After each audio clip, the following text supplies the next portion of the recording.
De acuerdo con cifras del Alto Comisionado de las Naciones Unidas para los Refugiados, más de 550.000 colombianos se vieron forzados a salir del país para proteger su vida en el marco del conflicto armado. Es así como la Comisión de la Verdad reconoce la necesidad de incluir la verdad de esa población exiliada y de las víctimas en el exterior.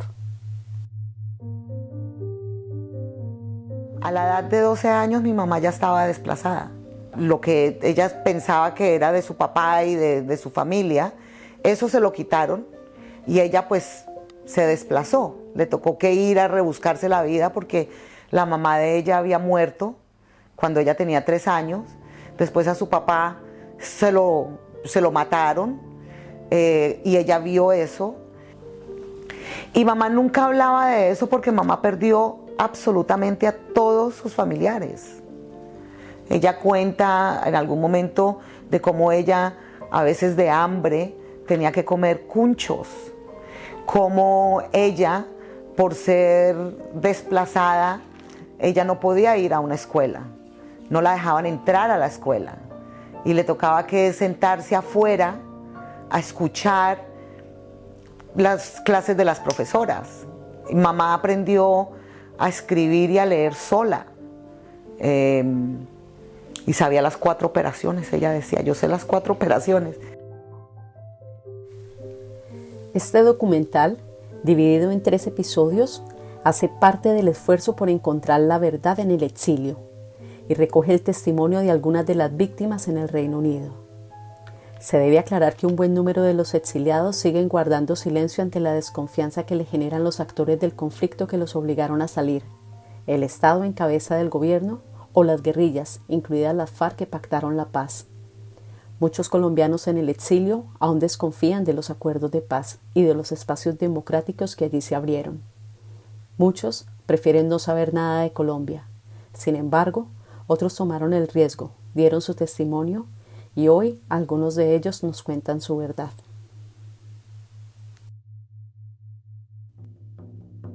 Voces del exilio. Parte 1. La salida.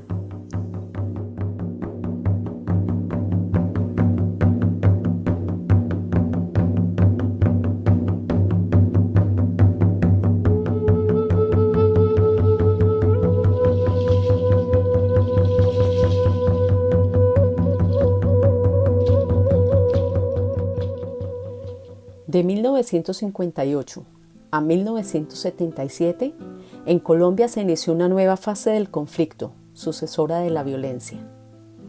En los años 60 se da la formación de nuevos grupos guerrilleros, como las FARC y el ELN. Se da también la limitada reforma agraria de los 60 y la contrarreforma, conocida como el Pacto de Chicoral, la cual cerró espacios de reforma económica y de cambio político. Hablamos con nuestros invitados sobre el origen del conflicto. Es un conflicto armado, pero es un conflicto económico, es un conflicto social. Actores del conflicto en un conflicto interno, que es lo que hemos vivido nosotros, históricamente han sido 2, ¿no? Digamos, la insurgencia, que es la respuesta a una reacción de violencia de un Estado, ¿no? En la oposición a la contrainsurgencia está el Estado, ¿no? Que tiene su deber constitucional de garantizar y en consecuencia viene la confrontación. Las guerrillas nacen en Colombia a raíz del conflicto liberal conservador. Posterior a eso, pues el influjo de la Revolución Cubana jugó un papel trascendental en América Latina y Colombia no fue ajeno a eso. Y eso dio origen a la creación de la FARC, ¿no? Posteriormente nace pues el ELN. Y luego nacieron una serie de movimientos guerrilleros. Sobre los 80, no quiero decir que antes no hubieran existido, pero sobre los 80 aparece más claramente el fenómeno paramilitar, ¿no? El fenómeno paramilitar, en mi opinión, se da con una política de privatizar el conflicto. Decíamos en algún momento que las violaciones de derechos humanos en algún momento de la historia marcaba una gran tendencia de responsabilidad del Estado, posteriormente una gran tendencia del paramilitarismo y sube la guerrilla y el Estado reduce su responsabilidad. Y el Estado aparentemente reduce su responsabilidad. El 19 de abril de 1970 Se realizaron elecciones en Colombia para elegir presidente de la República. Las elecciones estuvieron empañadas por las acusaciones de fraude electoral en beneficio de Misael Pastrana Borrero, luego de que la registraduría ordenara a las estaciones de radio la no divulgación de los resultados electorales parciales. Esa misma noche se declaró estado de sitio y toque de queda, y se arrestó al candidato Rojas Pinilla, quien hasta el momento de las transmisiones iba ganando las elecciones. A la mañana siguiente se declaró ganador el candidato conservador Misael Pastrana Borrero. En el Reino Unido, los exiliados nos contaron sus experiencias desde principios de los 70, empezando con el Frente Nacional. Pues, la década de los 70 fue una década muy particular, fue un periodo muy particular. Recuerden ustedes que es el año en que le roban las elecciones a Rojas Pinilla, al general Rojas Pinilla. O sea, es la expresión de darle todo el poder a dos partidos históricamente tradicionales y dejar por fuera a cualquier otra expresión diferente. Tanto que después de la culminación, entre comillas, del Frente Nacional, cualquier tercería política fue ahogada en sangre. A la OP la ahogaron en sangre, al Frente Popular lo ahogaron en sangre, al gaitanismo lo ahogaron en sangre. Entonces, al existir un conflicto social de exclusión de la sociedad civil en el marco político y quedar el país en manos de una oligarquía plutocrática, como era la colombiana o como es la colombiana, pues es normal que existiera rebeldía, es normal que existiera rechazo a esa sociedad. Si suma a eso el tema económico, porque también había exclusión económica, se empezaba a dar esa, digamos, gran discriminación de muchos teniendo nada y pocos teniendo todo.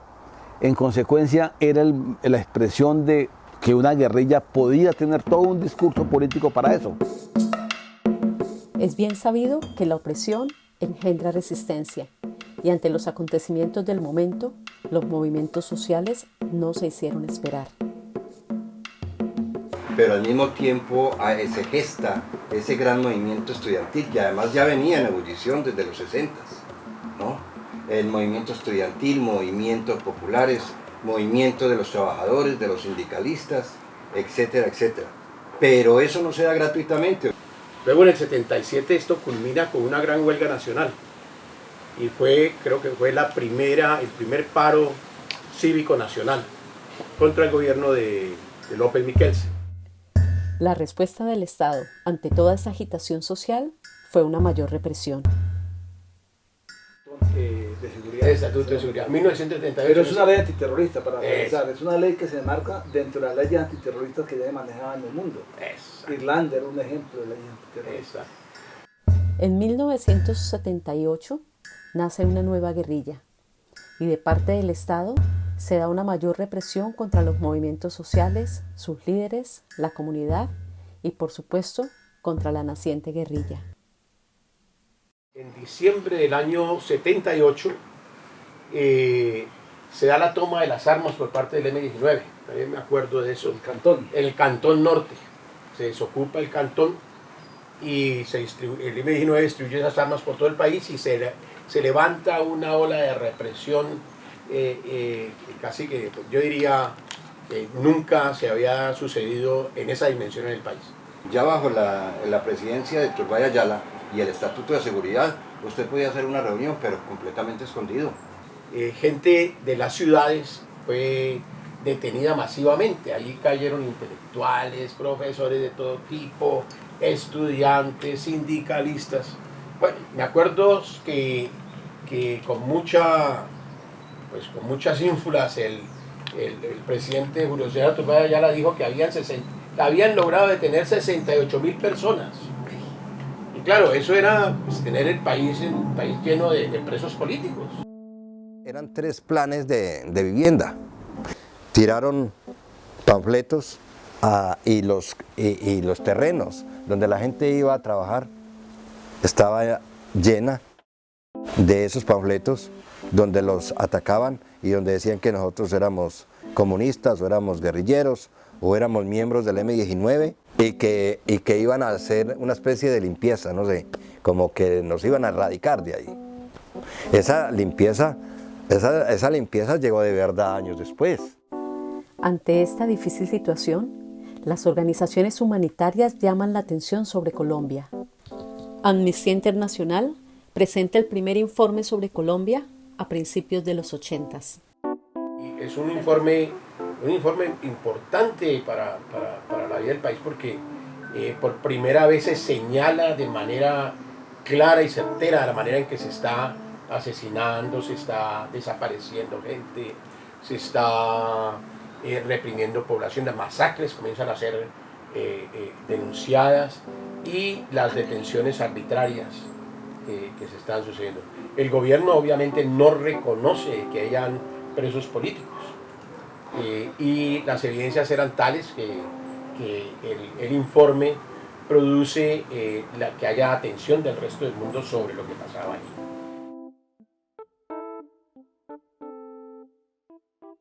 En abril de 1986, Newsnight, un famoso programa de la BBC, dedicó uno de sus episodios a la situación de derechos humanos en Colombia.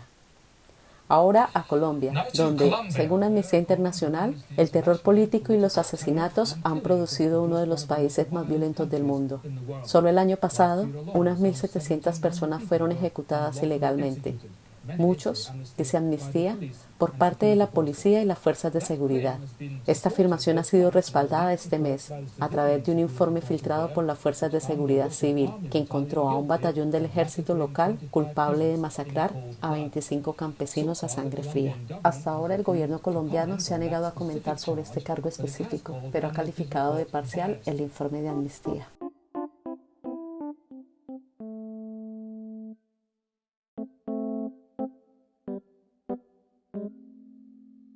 A raíz precisamente de los informes de Amnistía, se empieza a condenar a la nación por violación sistemática y masiva de los derechos humanos, por la represión y por todo, ¿no? Y eso obviamente no le conviene al Estado colombiano. Ve que la imagen se deteriora a nivel internacional y entonces estratégicamente le van pasando los crímenes de Estado que tenían que realizar ellos, los van pasando al paramilitarismo. En entrevista con la BBC, Susan Lee, de Amnistía Internacional, les dijo: en estos casos, prácticamente sin excepción, los miembros de los escuadrones de la muerte, los llamados escuadrones de la muerte, han estado portando identificación militar y licencias militares de armas. Existe evidencia abrumadora de que estas personas están operando bajo la autoridad y bajo las órdenes de las autoridades militares y policiales regionales.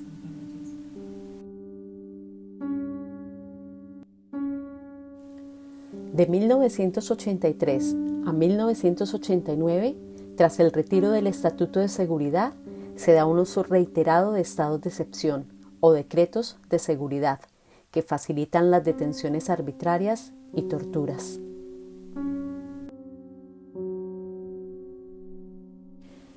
Guillermo Marín dio testimonio también a la BBC.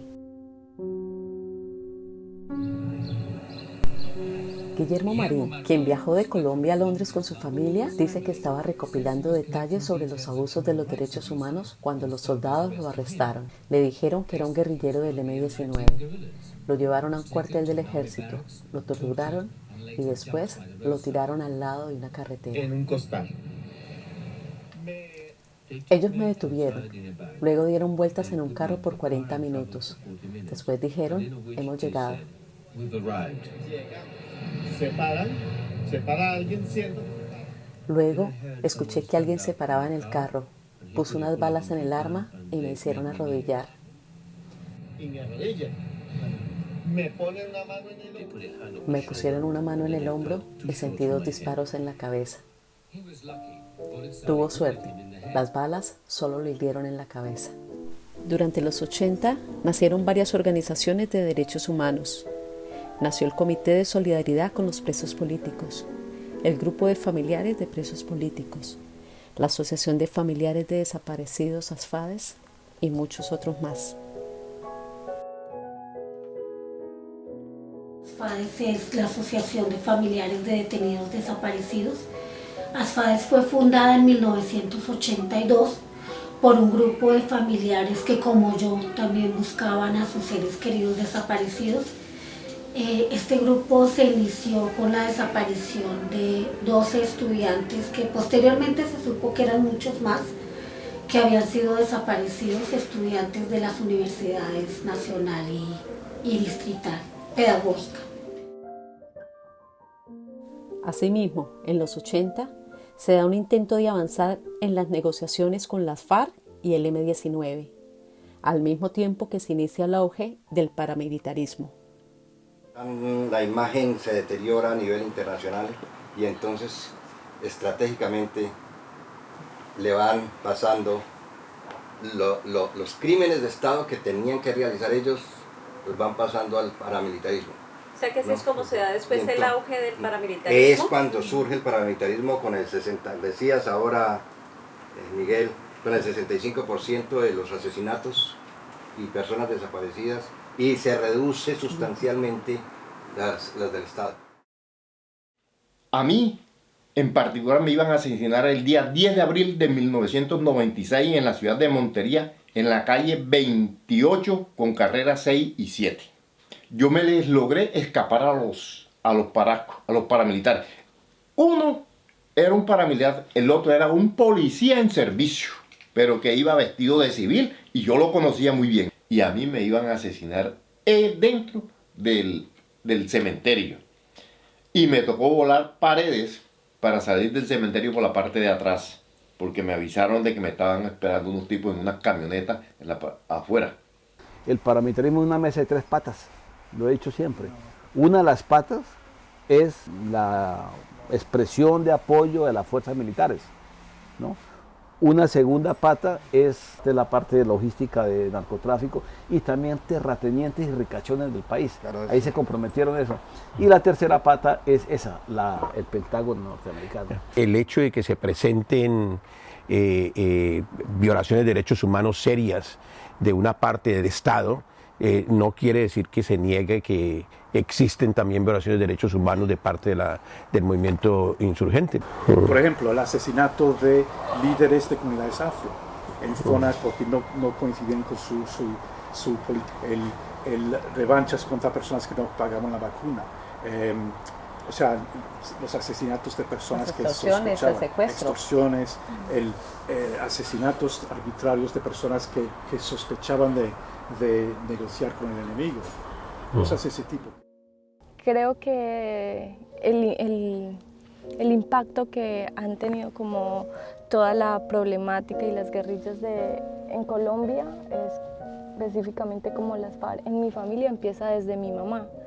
Entonces, ella es una niña que nace en 1972 en Arauca y a los 12 años se la lleva a la guerrilla, donde empiezan a pasar un montón de situaciones, como por ejemplo violaciones, maltratos físicos, embarazos, abortos, y todo esto hace que nuestra familia pues tenga un quiebre. ¿Pero qué papel jugó el narcotráfico en todo esto? El narcotráfico invade el país y permeabiliza todas las áreas, no solamente el control político y demás, pero también hasta industrial, ¿sí? El ejército estaba metido en ese negocio, que la sociedad entera se corrompe. ¿Por qué esperar que no se corrompan las guerrillas también? En 1985, tras varios tropiezos en los diálogos con el gobierno de Belisario Betancur, el M-19 decide tomarse el Palacio de Justicia y la retoma por parte de los militares no se hizo esperar.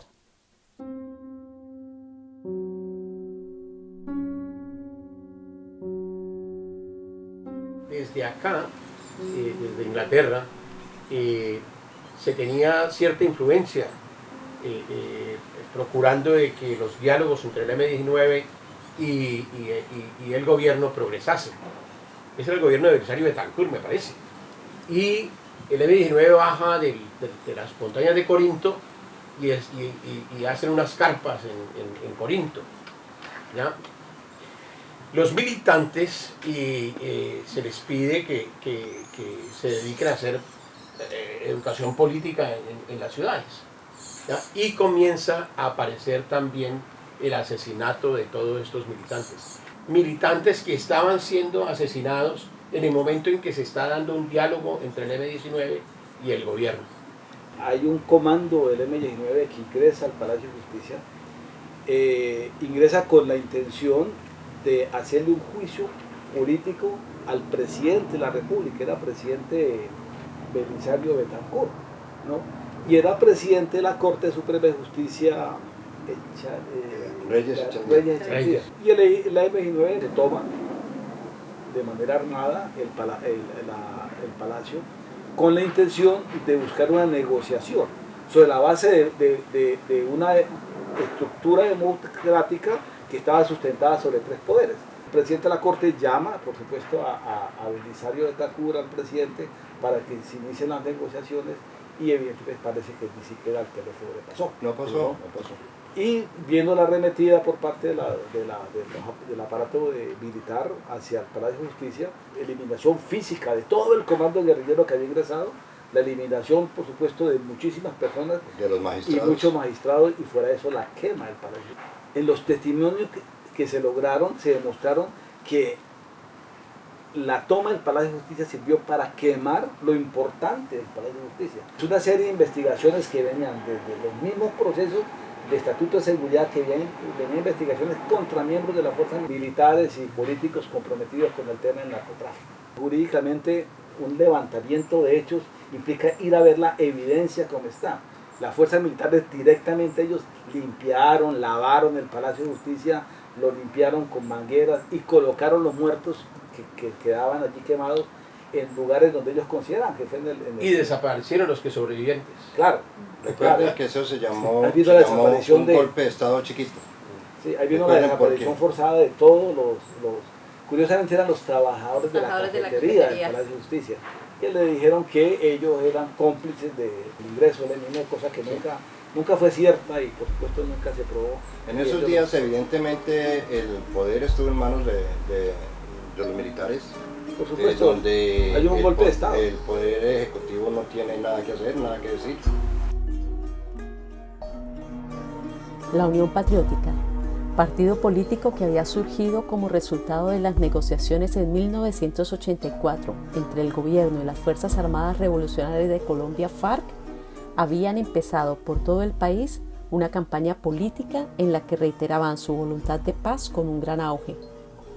En 1986, bajo el gobierno de Virgilio Barco, se inicia la eliminación sistemática de este nuevo partido con el asesinato en Barrancabermeja de Leonardo Posada Pedraza, representante a la Cámara recién elegido por la OP. Se inició entonces una sucesión de homicidios, persecuciones y ataques contra los líderes, los militantes y los simpatizantes de este movimiento. Recuerden que con el tema de la UP viene ese proceso de eliminación sistemática y todos los casos estaban en total impunidad, todos, y le echaban la culpa a todo el mundo, ¿no? Fundamentalmente al narcotráfico, que Carlos Castaño, que tal otro paramilitar, eran los responsables de las muertes de la UP, ¿no? Recuerden que la UP es un partido que nace de una propuesta política, es el primer partido de la paz que nace en Colombia. Después de los acuerdos. Después de los acuerdos con la FARC, ¿no? Y los eliminaron sistemáticamente, hasta que llegó el momento en que mataron al último senador de la Unión Patriótica, que se llamó Cepeda Vargas, Manuel Cepeda Vargas. Yo tengo que hablar porque fui su abogado por parte de su familia, y el caso de Manuel Cepeda era un caso que iba en igualdad dentro de ese, digamos, gran canasto de los 5.000 o más muertes de la Unión Patriótica. Yo con ese caso, ¿qué puedo demostrar? Que a Manuel Cepeda lo mata el ejército colombiano y lo mata en una operación junto con el paramilitarismo. A pesar de que la condena de Manuel Cepeda solo fue al ejército colombiano y dejó por un lado a Carlos Castaño como responsable, posteriormente Carlos Castaño dice que sí fue el que hizo parte de la muerte de Manuel Cepeda. Lo importante es que es el primer caso donde se demuestra que a la UP la estaba matando el ejército colombiano. con la condena de los militares del ejército colombiano. Y ahí fue cuando se empezaron a presentar ya las acciones ante instancias internacionales como la Comisión Interamericana de Derechos Humanos, que empezó a reconocer, cosa curiosa, por primera vez un caso por genocidio político. Después de eso el partido desaparece por inanición, o sea, por falta de gente. Curiosamente, por eso, años después, las Cortes colombianas deciden recuperarle la personería jurídica a la Unión Patriótica, porque fue un partido que no pudo participar más en elecciones, básicamente porque lo habían eliminado físicamente. Las masacres y las desapariciones forzadas por los paramilitares se multiplican en todo el territorio nacional. En 1989, 15 funcionarios judiciales son asesinados por los paramilitares, en lo que se conoció como la masacre de La Rochela. A raíz de esta, la Corte Suprema de Justicia prohíbe o limita la capacidad del ejército de armar civiles. Este crimen fue el resultado de la alianza entre paramilitares, narcotraficantes y miembros del Ejército Nacional. Para la misma época, una investigación de la Procuraduría relaciona altos mandos con paramilitares, pero no es acompañada por investigaciones penales. Y es así como llegamos a los 90 y a las arremetidas contra los movimientos sociales, políticos, sindicales y contra la población en general. En el 91, antes de yo venirme, en Pereira amanecían 10 y 15 niños o indigentes o prostitutas o muchachos que estaban metidos en la droga, muertos, tirados en el basurero. Eso se debe a la mano negra, en esa época llamaba la mano negra o la AAA o no sé quién, en todo caso eran agentes del Estado los que estaban haciendo esa limpieza.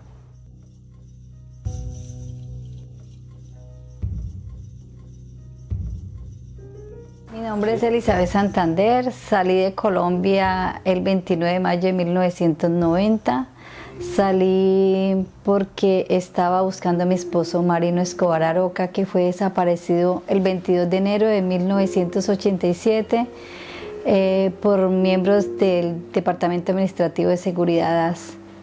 Esto me llevó a amenazas, la búsqueda por dar por su paradero, investigar qué había pasado con él. Empezaron a amenazar y ya no pude hacer más la búsqueda en mi país y tuve que salir hace más de 30 años. En ese tiempo el abogado era Alirio Pedraza. Más o menos como al mes, un mes y 4 días, fue desaparecido Alirio Pedraza el 4 de julio de 1990. Alirio Pedraza, abogado de la Universidad Nacional, fue defensor de derechos humanos y abogado vinculado desde 1982 a la Fundación Comité de Solidaridad con los Presos Políticos. Desde entonces, en razón de su labor, fue convertido por las Fuerzas Armadas como el abogado de los guerrilleros o como un guerrillero vestido de civil. El 4 de julio de 1990 fue detenido por 8 hombres vestidos de civil y armados, miembros de organismos de seguridad del Estado. Alirio tenía 40 años de edad, adelantaba varios procesos representando víctimas en casos graves de violaciones de derechos humanos cometidas por miembros de la fuerza pública y representaba 42 sindicalistas detenidos y torturados por miembros del Ejército Nacional en marzo de 1990. Alirio había sido amenazado por paramilitares de Boyacá y la vivienda de su madre había sido allanada por miembros del batallón Tarquí de Sogamoso en agosto de 1989. En esos años 95-96 hubo una gran arremetida contra defensores de derechos humanos y contra quienes exigíamos. Producto de ello yo fui amenazada por pertenecer a la Asociación de Familiares de Detenidos Desaparecidos ante la Comisión Interamericana de Derechos Humanos, donde se nos pide que se nos proteja a las directivas de ASFADES porque estamos siendo objeto de hostigamientos por parte de las fuerzas militares. logramos establecer que nos hacían seguimiento de parte de la Brigada 20. Teníamos casos muy fuertes para la época donde se lograba establecer la responsabilidad de algunos miembros de la fuerza pública en las desapariciones de algunos miembros de ASFADES. Había un caso también muy fuerte en Medellín. En Medellín sufrimos atentados, nos pusieron una bomba. Entre el 1 de enero de 1991 al 31 de diciembre de 1994 fueron asesinados en Colombia 518 sindicalistas, convirtiendo a Colombia en uno de los países más peligrosos del mundo para luchar por los derechos de los trabajadores. Ser sindicalista en Colombia es un acto de heroísmo, es lo peor que puede pasar porque es muerto fijo. El 11 de abril asesinaron a un compadre mío, a Ramiro Cogollo. ¿Sí? Lo asesinaron en su propia casa, delante de sus hijos, de su esposa. Lo asesinaron en la sala. Él era guardián de la cárcel de las Mercedes de Montería. ¿Sí? Y lo asesinaron ¿por qué? Por ser también de izquierda.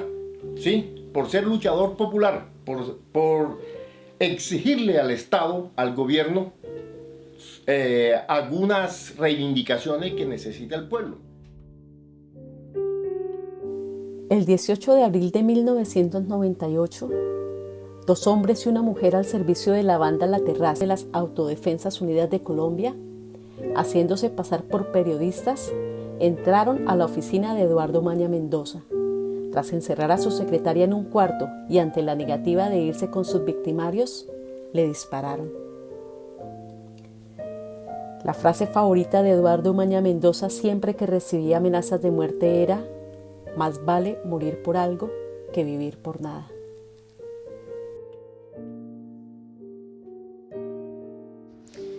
En los 90s también se inició la guerra contra las drogas y la justicia sin rostro.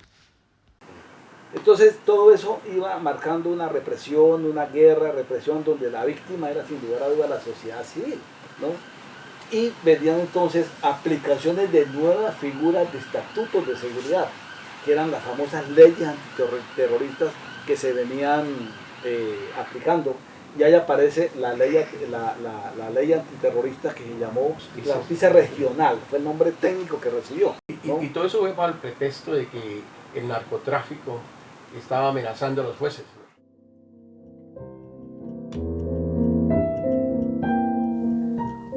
Otro importante acontecimiento marcaría a Colombia en los 90s. Virgilio Barco, presidente de 1986 a 1990, emprendió negociaciones para la desmovilización de varios grupos guerrilleros, entre ellos el M-19. Este grupo guerrillero, como parte de su proceso de paz, exigió que se convocara una asamblea constituyente para reformar la Constitución. Asimismo, varios sectores sociales del país, estudiantes, académicos, sindicales y otros, conscientes de la necesidad de la reforma a la Constitución, se movilizaron rápidamente para lograrla. La Constitución vigente para aquella época ya cumplía más de 100 años. Era la Constitución de 1886. Y se estaba gritando a voz alta de que el país necesitaba una reforma constitucional. Y hubo un momento muy interesante que fue las elecciones que se dan en el momento, y apareció la figura de la séptima papeleta. Según la Oficina de las Naciones Unidas contra la Droga y el Delito, los cultivos de coca aumentaron. Se dio un incremento de las víctimas del conflicto armado interno en Colombia. Aumentó el número de violaciones a los derechos humanos y las ejecuciones extrajudiciales. Se incrementó la minería ilegal. Creció la amenaza de las bandas y grupos emergentes. Aumentó el número de militares colombianos como mercenarios. La seguridad democrática, implementada del 2002 al 2010 en cabeza del presidente Álvaro Uribe Vélez, propuso un papel más activo de la sociedad colombiana dentro de la lucha del Estado y sus órganos de seguridad frente a la amenaza de los grupos insurgentes y otros grupos armados ilegales en el marco del conflicto armado interno en Colombia. Esto involucró la participación de civiles en la defensa activa del Estado y una mayor exposición de los mismos al conflicto armado, un incremento en los abusos de las fuerzas de seguridad del Estado, una mayor represión a los movimientos sociales y a la población en general, y el registro de un alto número de ejecuciones extrajudiciales. 4 años después de la firma de los acuerdos de paz, la Jurisdicción Especial para la Paz se acerca a las primeras decisiones judiciales. Este jueves, mediante un comunicado, desempolvaron uno de los capítulos más trágicos de la historia colombiana, elevando a casi el triple la cifra de falsos positivos del país, civiles asesinados por la fuerza pública y hechos pasar por guerrilleros. Por lo menos 6.402 personas fueron muertas ilegítimamente para ser presentadas como bajas en combate en todo el territorio nacional entre el 2002 y el 2008.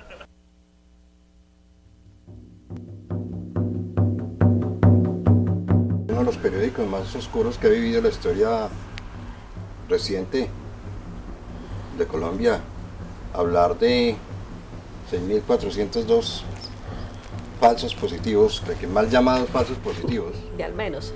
¿No? Que es lo que dicen las cifras oficiales. Las víctimas fueron todas jóvenes, en su mayoría jóvenes inocentes, y jóvenes que no tenían absolutamente nada que ver con las indicaciones, y cuando mucho peor, para justificar sus muertes, les inventaron cosas, o les inventaron oficios, o les inventaron historias que no tenían, o simplemente justificaban su muerte diciendo ellos no estaban cogiendo café. Pero Carlos, ahí es donde habría que decir que primero es inaceptable mantener la expresión falso positivo, y segundo, los 6.402 que tú estás hablando, realmente los tribunales contenciosos administrativos donde las víctimas presentan sus acciones en busca de la reparación del Estado hablan de 10.000 casos, pero no nos podemos quedar tampoco en eso. ¿Qué es un falso positivo? Una ejecución extrajudicial. ¿Y qué es una ejecución extrajudicial? La que han sucedido en nuestro país desde hoy hasta la fecha que usted le quiera poner.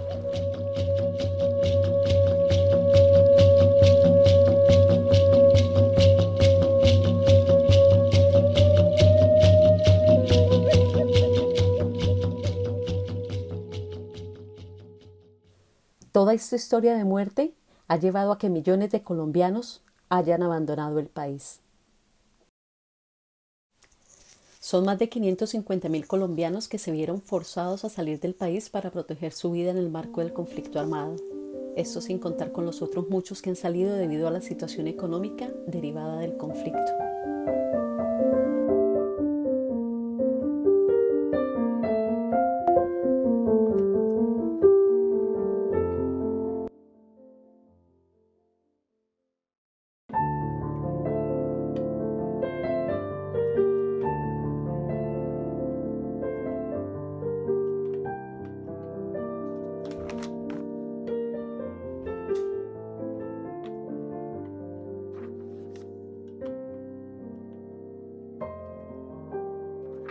Entonces, es muy triste que una mujer tan emprendedora, tan echada para adelante, que logró, después de ser desplazada, después de ser humillada, que su dignidad se la quitaron, que vio tanta violencia y pudo rehacerse, pero que su propio, el sistema, no aportar. Una persona que está tratando de sobrevivir y de sobresalir, que logró sobresalir, pero que el mismo sistema causó de que ella fracasara.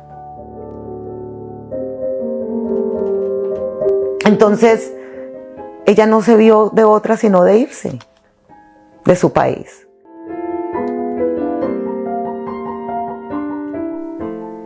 En el marco del acuerdo final para la terminación del conflicto y la construcción de una paz estable y duradera entre el Estado colombiano y las Fuerzas Armadas Revolucionarias de Colombia, FARC, en 2016 se estableció la necesidad de conocer la verdad de lo ocurrido durante el conflicto armado y ofrecer una explicación amplia de su complejidad a toda la sociedad. Para ello, Se crea un mecanismo de carácter temporal y extrajudicial del Sistema Integral de Verdad, Justicia y No Repetición. La Comisión del Esclarecimiento de la Verdad nace como parte integrante de ese sistema y busca garantizar de manera responsable el derecho a la verdad de las víctimas en la sociedad, recogiendo testimonios y documentos, fomentando el reconocimiento de los hechos ocurridos, haciendo aportes a la convivencia y apuntando a la generación de un informe final sobre la guerra que explique qué pasó, por qué pasó y sus consecuencias.